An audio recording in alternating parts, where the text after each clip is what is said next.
Hello, everybody! I know a lot of people didn't get a lot of sleep last night, a lot on their heads and hearts, but that's why we have sports. So I hope any of you that saw the show, you enjoyed it, and want to get into some of your questions now. So as those keep coming, I want to talk a little bit about the show. We had a lot of solid issues that we got in today. One that hit close to home for me was Colin Kaepernick has been at the forefront of social activism. He's really almost become the face of it with his silent protest, kneeling during the national anthem in the preseason and galvanizing many other players. And it was a polarizing subject. So for a lot of us, we were at a loss for words when he publicly decided to come out and say that he is not voting. And I think a lot of us understood the fact that he was in a dilemma, as Max explained on the show. He didn't like either option as a candidate, but choosing to not vote when you're trying to promote change, and that was kind of conflicting, and I found that a bit hypocritical. Feel free to start sending in the questions, guys. I'm just talking till they're coming, and I want you all to know again how much I appreciate every single one of you, and that you watch the show and you support us. It means a lot. We put a lot into it, and we love what we do. So I'm just seeing comments. Let's get some questions, folks. The other thing I want to talk about, which I found very interesting, was when Jerry Jones came out and said, obviously the predicament of his quarterback situation is that they will never necessarily have a clear solution for that. So I don't know if that's the situation that you want to have for your two quarterbacks for your locker room, that you'll never necessarily designate who's the official starter, and especially now with Tony getting healthy. All right, I'm seeing some questions. Will the Cowboys beat the Steelers? I do think they will. I think, listen, Ben was rusty last week, so it'll be interesting to see how that plays out, if he can play a little bit better. And then if that offense gets going, of course it's about them putting up so many points. But because the Cowboys offense has played so well, and I don't totally entrust in that Steelers defense, and I think it's the Cowboys will be stronger there in terms of that and the point differential. So I would lean more so towards the Cowboys. My favorite NBA team, this one's a tricky one. So I grew up in Connecticut, so our professional team is pretty much UConn. And my father went there, I went there, and I've kind of been a diehard UConn fan for life. But what also happens is I had adopted all my father's teams, which were mostly New York. So it was Yankees and it was Giants, but it happens to be Celtics. Now I sound like the ultimate bandwagon fan of all time, but it's because of this. The Celtics used to play at the Hartford Civic Center. So we used to go to those few games.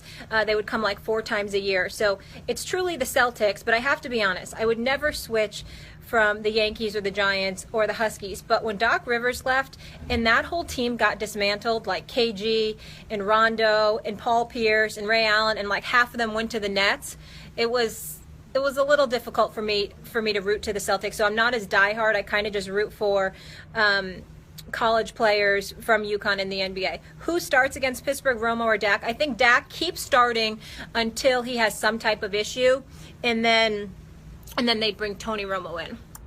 Do I think Tom Brady will get stiffer MVP because people think he cheated with the football? Okay, so as you know, this one's a point of contention on our show. I think it has nothing to do with nothing to do with the cheating fact. I think it's just that he didn't play the entire season. So if that disqualifies him, there have been people who have won in the past. I think missing 2 games, possibly 3, but I think that's what voters would hold against him. But I think there's a strong case for Matt Ryan right now, potentially Derek Carr. I don't see Ezekiel Elliott getting it. But I think Tom Brady, they will hold it against him missing that part of the season. Do the Miami Dolphins have a chance to make the playoffs? Listen, Jay Ajayi, who I have the hardest time saying his name, he's the real deal. 2 back-to-back 200-yard games, and then he had over 100 yards again this past game, 3-game winning streak. So things are trending in the right direction. But for me, it's all about Ryan Tannehill. Can he be consistent, and can he get it done? So that the jury's still out on that one. What do I think of the Raiders? I think the Raiders are the real deal, and I think the Raiders are the future. Derek Carr, Michael Crabtree, Amari Cooper, that offense is so potent. If they could just get a few more players on defense, and I know they have pieces like Khalil Mack, but if they could really build up that defense, and with the youth they have on that team, and I love their coach, the future is looking so bright. Do I think the Colts will win their division? I think they will end up actually locking it up. What else do we have? Get the questions in here, people. What do we have? What do we have? Hey, Scott, anything you want me to talk about? I'm waiting on the people for questions. Scott's a diehard Michigan fan right now, so he's just happy. He's happy how his squad's doing. What do I think about the Lakers? I think the Lakers are trending in the right direction. How about that? They have a few solid wins, and they're like the baby Lakers, but the post-Kobe era is over, and they have a solid coach in Luke Walton, so it'll be interesting. And I'll do one more here. Great show, Molly. I believe in your New York Giants. Me too. Me too. What do I think about the Lions? The Lions, that's another interesting one. Scott's also going to love this conversation. But Matthew Stafford, the way he's come on, obviously he's always had the talent, he's always had the arm. But that team without Megatron, what they're doing, it's incredible. What's the win streak now for the Lions? Well, they're 5-4.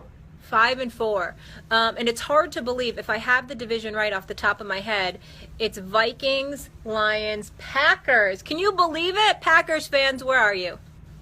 So the Lions are doing some things, and what do we think? Do we think they have any shot? Stafford's playing great. Maybe. The Michigander thinks they have a shot. Folks, what about the Spurs? You can never count out the Spurs. All right, Scott wants to get off the camera. But thank you all again for watching the show. We appreciate you so much. And we will be back at it again tomorrow, 10 a.m. Eastern. Also, make sure to follow me. I'm on Snapchat, much more active. It's just my name, Molly Qerim. Instagram, Twitter. Help a girl out. Love you lots. Bye-bye. It makes a difference. Oh, yes, Lord. What's up, everybody? Molly Qerim here. Look who's behind me, still about to go. Stephen A., give him a shout. Because you know, come in my video, say hi to the people. But this one's about me. Hey. Do you know what he's doing? How you doing? Because he's going to be on First Take the next 2 days. But Saturday, tell the people. I'm doing a Pacquiao fight. It's my first time ever doing color commentary on a boxing match. So in other words, I'm Max Kellerman. Except upgrade. I don't know about that. That's his territory. No, that's his territory. That's his deal. That's his territory. But well, we're looking forward to that. He So knows basketball. Pay-per-view? It's pay-per-view. Okay. Top ranked pay-per-view. Okay. So check it out. We had a very good show today, people. Let me just say. Excited about, we had the LeBron issue. What do you guys think about LeBron and the Cavs trolling, right? Trolling the Warriors there with the 3-1 thing. The other thing we didn't get a ton of time to get into, which I was really into, was the Ronda Rousey. So it looked like she's trying to sell the fight here when she was saying that, you know, I'm probably done after this. Like, you're going to want to go see her fight because she doesn't have many more, but I really think she's just legit not that into it after her huge loss. So we got to get into that a little bit. Plus, Greg Jennings, if you didn't see the show, you have to check this out. Please, also while I'm talking, send in your questions so I can answer them. That's what this is about. Did you see Greg Jennings send in a video? It was kind of directed at Max. He had a little bit of a beef, something that Max had said about Aaron Rodgers. He came on the show. They addressed all of it. It was all love, all respects. They squashed it. Got a little intense there for a moment. It's all settled now, but make sure you check that out in the rear if you didn't get to see it. Now can I get the questions, people? Oh, and how could I forget? We have KD and Russell Westbrook against each other again. We're all paying attention to how they address each other pregame. What do you think? If he snubs the dude or if he shakes his hand, we got into that. So, who do I have? Dak for MVP. You're going to ask a Giants fan if I have Dak for MVP. Come on now. No, the guy's balling. It's so impressive. He got him to a 6-1 start. I never thought they'd be here after beating the Packers at Lambeau, and then for him to beat the Eagles on Sunday Night Football that stage. But I think Zeke has a case there too. They're both considerations, I think. But for me, even though he didn't play a quarter of the season, it has to go to Tom Brady. Nobody's balling at his level. It's kind of the Patriots and then everybody else, as we see this every year. What else do we have here? Why is Stephen A. always angry? He's not angry. He's good. He's in a good mood. Do you think Jamal Charles is done after the surgery? No, not necessarily, especially when we see a guy like AP and how he's rebounded with multiple and came back stronger. Come on, what else do we have here? Who do I think is going to win the East, as in the NFC East? That's tough. That division's always up for grabs. The Giants beat the Cowboys, of course, week 1. They're going to take on the Eagles this week. That's going to be pivotal. If I had, if I had to, Redskins scares me the least. I would probably go with Dallas or New York to win the NFC East.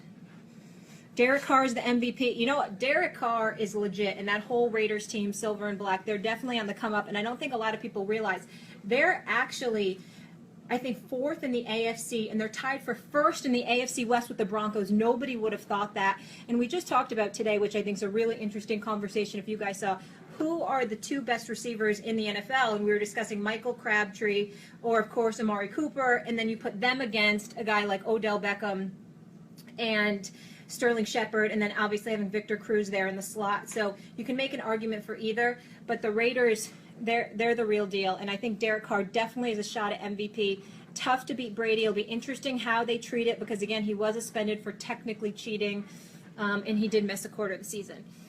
What do we got here? Can the Bears turn around their season and finish 8-8? I don't think so.